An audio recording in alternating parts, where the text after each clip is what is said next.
What's the secret behind Kathy Hilton's 45 years of marriage? A royal PSA to all you glitterati in Beverly Hills. Don't forget to check the pinned post for the latest rules of our glamorous kingdom. The commandments are your ultimate guide to keeping this town fabulous and drama-free. Links in the bio. Stay fabulous, darlings. But seriously, Kathy and Rick, I think they just have a good marriage. 4 kids, lifelong commitment, and he basically lets her do her thing. And even if there is some hanky-panky behind the scenes, I doubt Kathy loses sleep over it. LOL. Compare that to Kyle and Mauricio's more traditional setup. Kathy and Rick seem to have evolved into something more like business partners or companions at this point. Honestly, divorce after 50 years? Who's got the energy or the desire to deal with that mess in their 60s or 70s? Plus, they genuinely seem happy. Everything else? Pure speculation.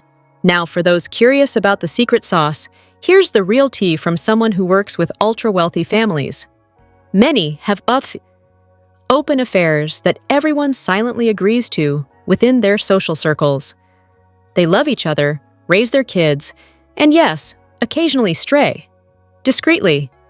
No drama, no messy divorces, just a mutual understanding. Status is everything, so nobody wants to rock the boat. And it's not just a rumor. I've seen it firsthand with billionaire families in NYC through my family's hired help. Affairs might involve the husband's best friend or even the trainer. No one talks about it. It's swept under the rug. Marriages in these circles are basically business partnerships, managing shared assets like art collections, charities, whatever. They're a team, even if one spouse isn't working. Oh, and NDAs? Definitely part of the package. Could Rick be cheating while Kathy turns a blind eye? Possibly, but when you're that wealthy, divorce is a nightmare nobody wants. So let's not project personal drama onto their relationship. Maybe, just maybe, they've stayed together because they actually love each other and have built a solid partnership.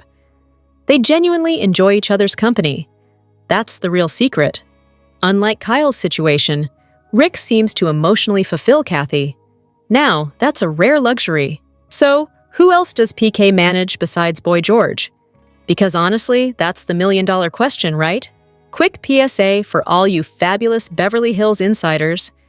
Don't forget to check the pinned post for the latest royal decrees and updates. The commandments are basically your glam survival guide, so maybe give them a skim in our bio. Stay fabulous, darlings. Now, back to PK. I'm pretty sure Netflix will drop a documentary about all this drama. Eventually, maybe in a decade or so. Because, let's be honest, PK has always been dodgy AF. Remember the Beverly Beach bikini line? The lemon room at Buca di Beppo? The gambling addiction? The alcoholism? Oh, and Erica's charming lack of underwear? Plus, that cringeworthy Pretty Woman reenactment, trapped in a tiny room? Yeah, quite the resume. What else was there? Don't get me wrong, Boy George is great and all, but if you think you haven't heard about that incident, oof. There's literally a website, boygeorge.com, dedicated to it. Now, I'm convinced PK Thais has to be juggling something else besides managing Boy George. But here's a fun fact. I saw Culture Club perform a couple summers ago. Tickets? Not cheap. And no, it wasn't in some huge arena. Decent seats were $200 each. Apparently, some Gen X and Xennial fans have enough cash to relive their youth, and PK even tried to pitch a Boy George biopic after Rocketman's success. Honestly though, based on the last decade or two, I wouldn't call Boy George great. And having PK as his rep? That's a red flag if I've ever seen one. But here's the kicker. PK made a fortune in UK commercial real estate and was once vice chairman of Tottenham Hotspur Football Club. This was before his personal bankruptcy, of course, but it means he's got connections to some serious money bags. He spends a lot of time in the UK, so he's probably got some side deals still bringing in cash. Oh, and fun fact, he was the business manager for none other than Pelé, the global soccer legend, and even managed his estate for a while. He might still be doing that, and you can bet it's still making money.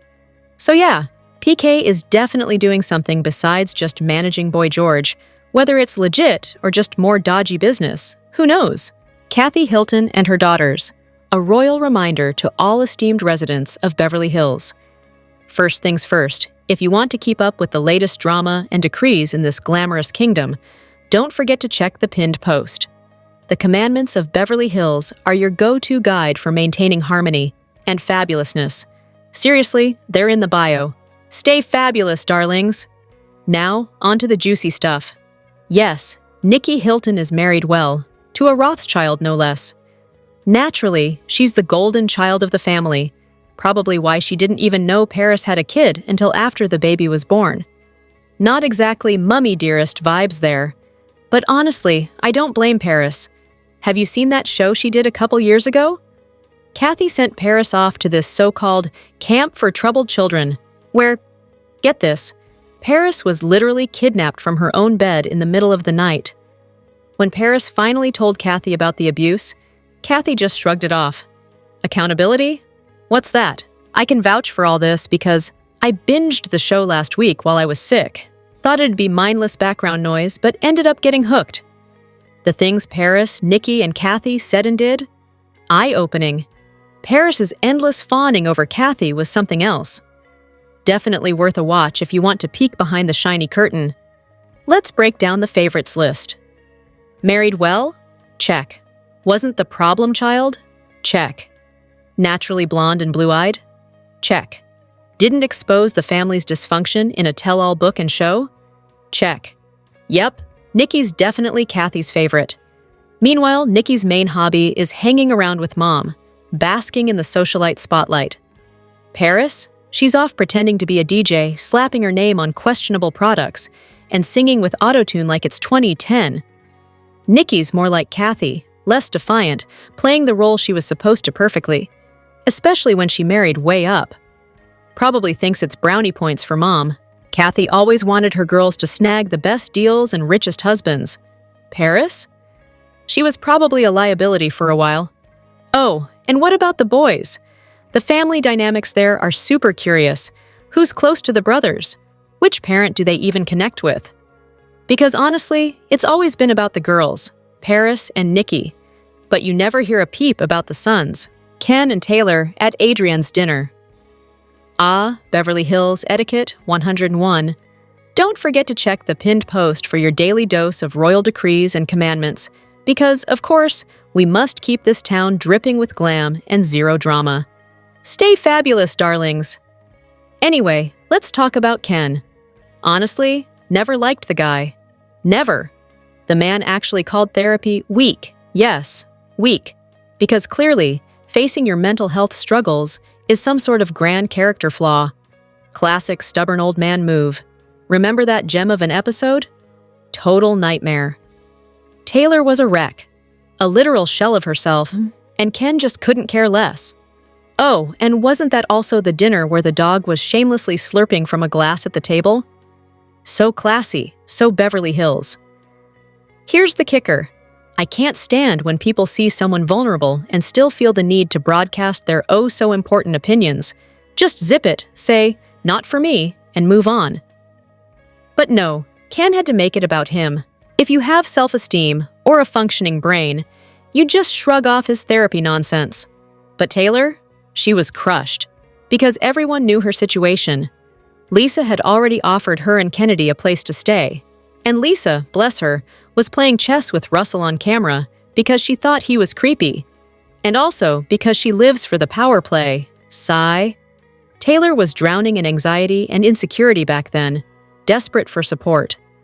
If some old British stiff upper lip guy said, "Therapy? Weak," I'd probably say, "Sure, it's not for everyone," and then forget he exists. Because who has time to educate someone who's clearly stuck in 1950? But poor Taylor? She just wanted to belong. Instead, she got picked on every day by her abusive husband. And you could see how Ken's dismissive opinion crushed her spirit. So yeah, Ken can take his weak therapy stance and, well, just keep it to himself. Oh, Sutton, if Beverly Hills had a royal court, consider this your official decree. Check the pinned post for the latest updates and commandments. You know, the sacred rules that keep this glittery town from falling apart. Spoiler alert, they're in our bio. Stay fabulous, folks. Now, about Kyle. We've all witnessed her at her absolute worst, especially with her sisters. Honestly, watching her talk down to Kim or Kathy feels like a total disconnect. Sisters are supposed to have each other's backs, right?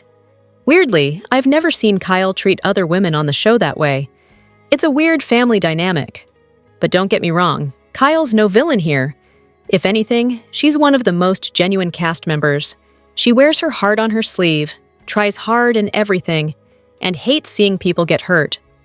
Over the past few seasons, she's been learning when to zip it and when to speak up. And honestly, I'm proud of her growth. Plus, major props for her sobriety. It's absolutely disgusting how some cast members treat her because of that.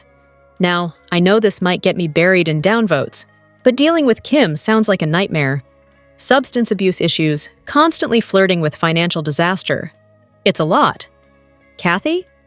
Half the time she seems out to lunch, and the other half downright terrifying. Sure, Kyle can be annoying, but by the time that limo fight happened, she was seriously pushed to her limits. I will die on that hill. Kim's a product of a horrible stage mom and the Hollywood machine, while Kathy, I honestly can't figure her out. She just gives me the creeps. And can we talk about this fanbase pretending Sutton was a great housewife just because she stirred the pot with Erica and Kyle? Please. Sutton's behavior is deeply concerning. Remember the Vegas trip? She was like a middle schooler throwing a tantrum, painfully immature and uncomfortable to watch. Then she can't even own her meltdown and lies about why she was upset. Her low self-esteem only fuels these episodes.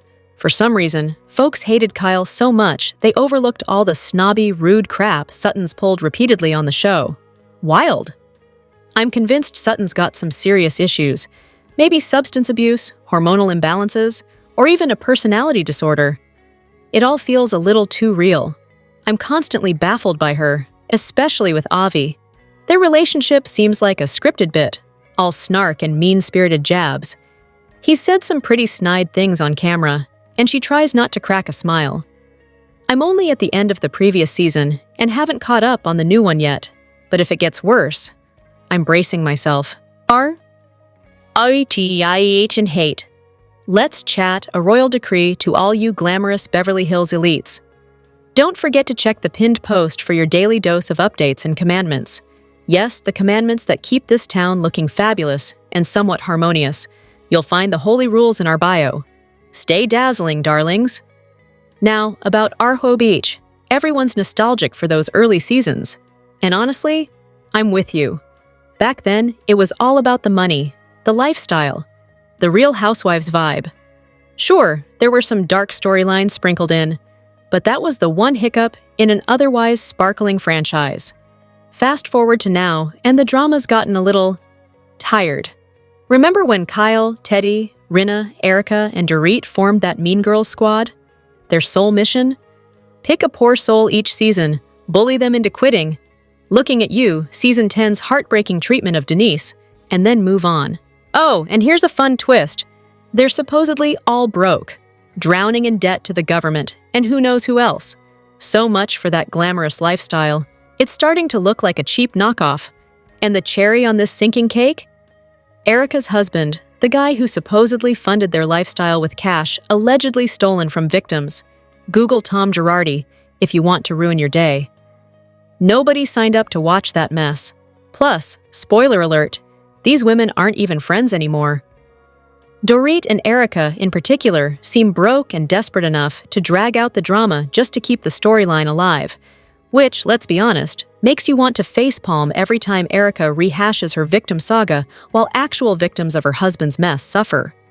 Oh, and her biggest contribution lately? Changing her wallpaper. Riveting. And let's not forget Rinna, still as delightful as ever, if by delightful you mean vile. Most viewers just want her off the screen after her debut season, so what's left after LVP left the building? Not much worth watching. Maybe these ladies should take notes from the RHOSLC crew. Now that's what Housewives should be about. Honestly, who watches a show about shallow rich people fighting on camera and then complains about the drama online? No one's fooled. Nobody's here for the friendships, because spoiler, those don't exist on this show. And if you think Reddit is any different, think again. It's all about the rage clicks now, just like Facebook, Instagram, Twitter, and YouTube. The more drama and hate, the more engagement, and yes, the more money. Welcome to the internet, where outrage is currency and genuine content is so last season. Season 2. Brandi vs. Kim, the Royal Roast. A quick royal decree to all our fabulous Beverly Hills residents. If you want to survive here, check the pinned post and brush up on the commandments of glamour and harmony. Links are in the bio, darling. Stay fabulous. Now, about that infamous night when Brandi got absolutely slaughtered by the ladies. Can someone explain why she never got a proper apology or even a crumb of sympathy? Because honestly, they were so mean. Later on, the Richards sisters casually joked about it like it was some hilarious roast session. Girls, that was downright brutal. I'm usually Team Kim, but in that episode? Screw her. And I'm pretty sure she was cooking up some shady business in the bathroom, just saying. Also, let's be real. You don't behave like a 5-year-old in your 30s. Hiding crutches? Check. Covering your face while laughing at your victim? Check. Insanely bizarre vibes all around. Then to actually drag someone over their 4-year-old kid, who's probably still figuring out potty training? Honestly, if it were me, I'd be like, sweetheart, no peeing on the grass. But hey, the pool's fair game.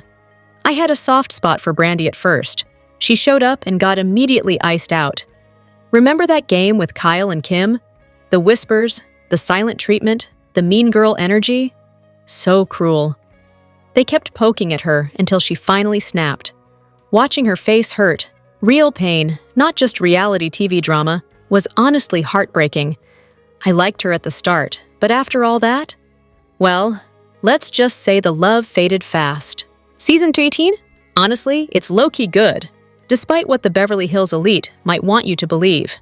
PSA: if you're one of those esteemed members, don't forget to check the pinned post for all the latest royal decrees. The commandments are basically your survival guide to keeping this town fabulous and drama-free. Well, sort of. They're in the bio. Stay glamorous. I actually like this season a lot. But then the whole esophagus drama takes over halfway through and drags everything down like a bad Botox job. Can we all agree that watching housewives fight or speculate about eating disorders is about as fun as getting stuck in traffic on Rodeo Drive? Yeah, me neither. Honestly, I think season 14 blows this one out of the water. It's probably their strongest season in years. But hey, I'm on season 13 right now, and I'm with you. Crystal? Way more likable this time around. She's grown on me like a fine wine, or at least a decent Chardonnay. Kyle's storyline? Surprisingly solid. She's always been Mr. Independent, but this season shows a new kind of independence that's kind of refreshing.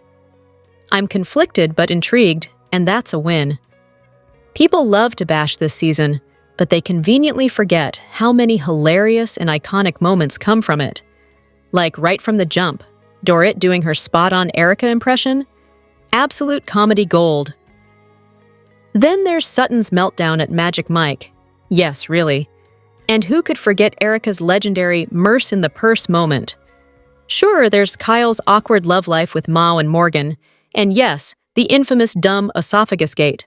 But overall, it's a pretty entertaining ride.